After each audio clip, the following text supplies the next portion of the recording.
This is an example of what some Orientalists, non-Muslim researchers, non-Muslim influencers, non-Muslim public figures who would speak and whose speech would be accepted as relevant because of their position in the society would say about Muhammad sallallahu alaihi wasallam, even though they don't belong to Islam and they don't believe in the message of the Prophet sallallahu alaihi wasallam, but yet because they found out in his history, they found out through his biography that this is how he was. They all agreed that there has never been anyone as great in personality as Muhammad sallallahu alaihi wasallam.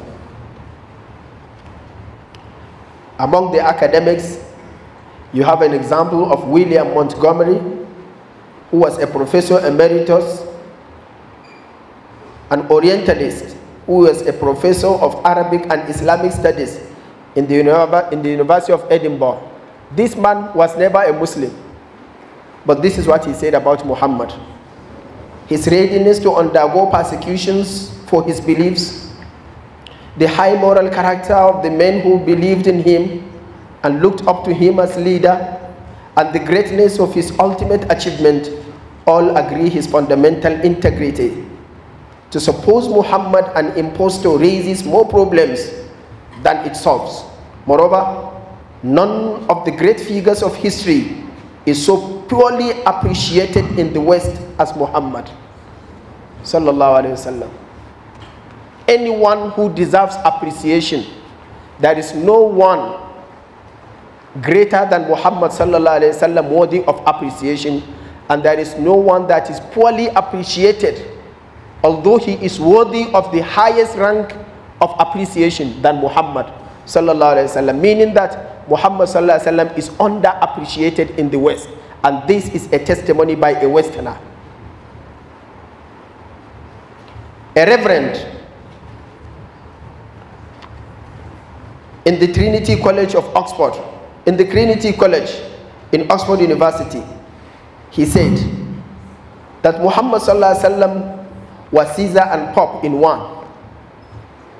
But he was Pope without Pope's pretensions, and Caesar without the legions of Caesar, without a standing armed army, without a bodyguard, without a palace, without a fixed revenue.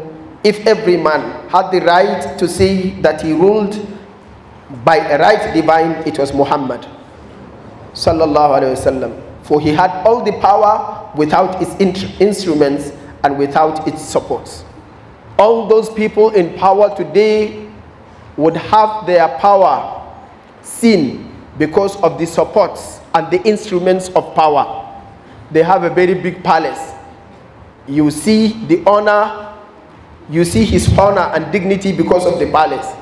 He has bodyguards, he has troops, he has money, he has revenue, he has everything. So the power is in those instruments, not in himself. But Muhammad sallallahu alaihi wasallam had nothing of all this, but he remains the greatest.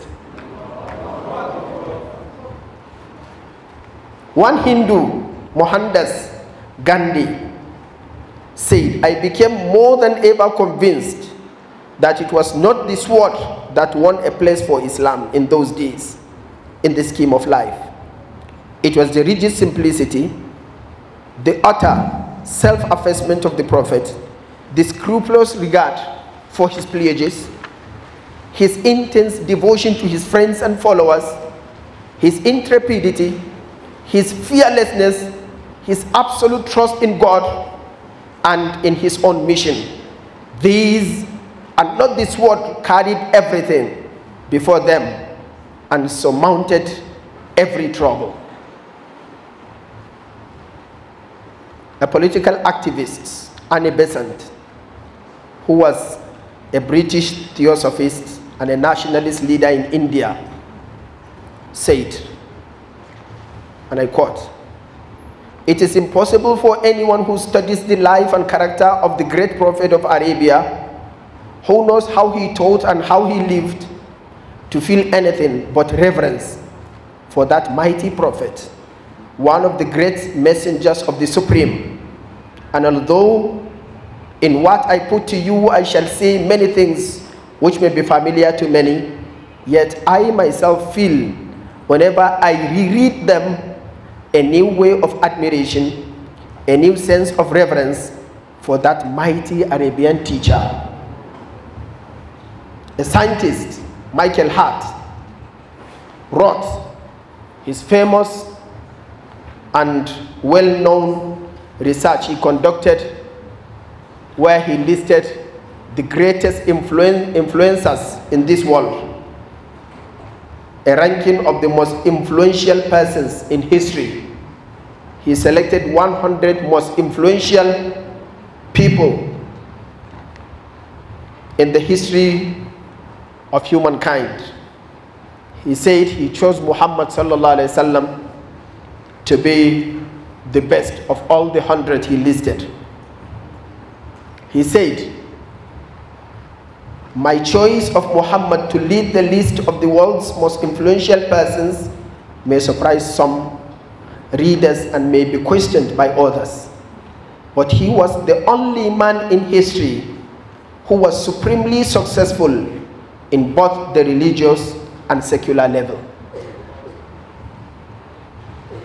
Because some people questioned him, saying, you are a Christian, why don't you choose Jesus Christ?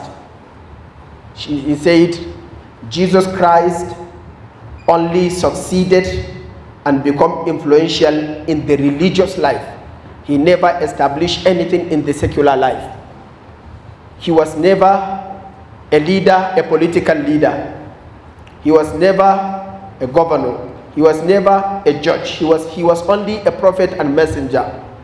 But Muhammad sallallahu alaihi wasallam combined between the spiritual and temporal aspects of leadership and became not only the religious leader but only the political leader, and he succeeded in both. He said no one in history has ever recorded like this.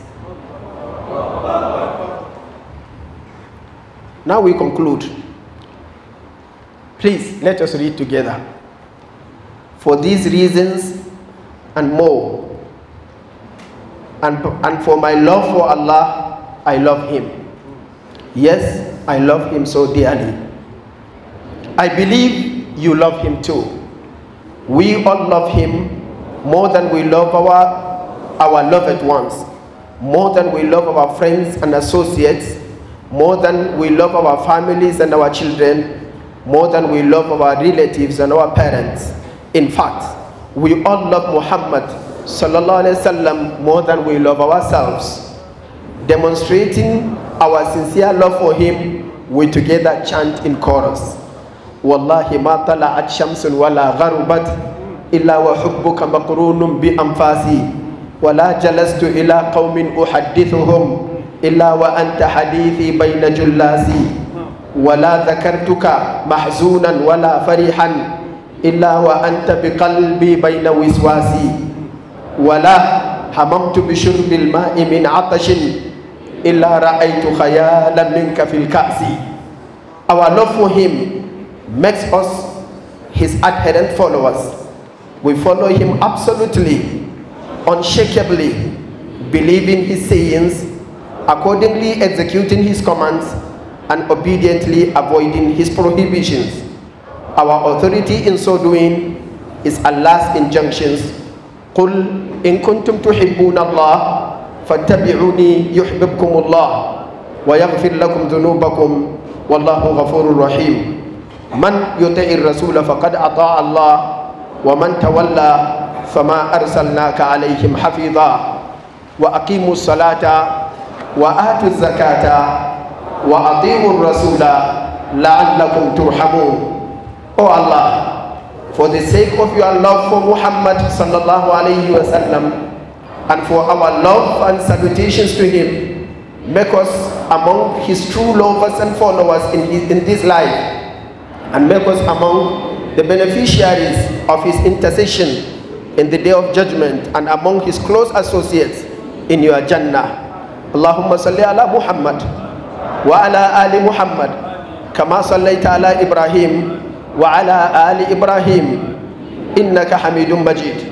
Allahumma barik ala Muhammad wa ala ali Muhammad كما باركت على إبراهيم وعلى آل إبراهيم إنك حميد مجيد وآخر دعوانا أن الحمد لله رب العالمين والسلام عليكم.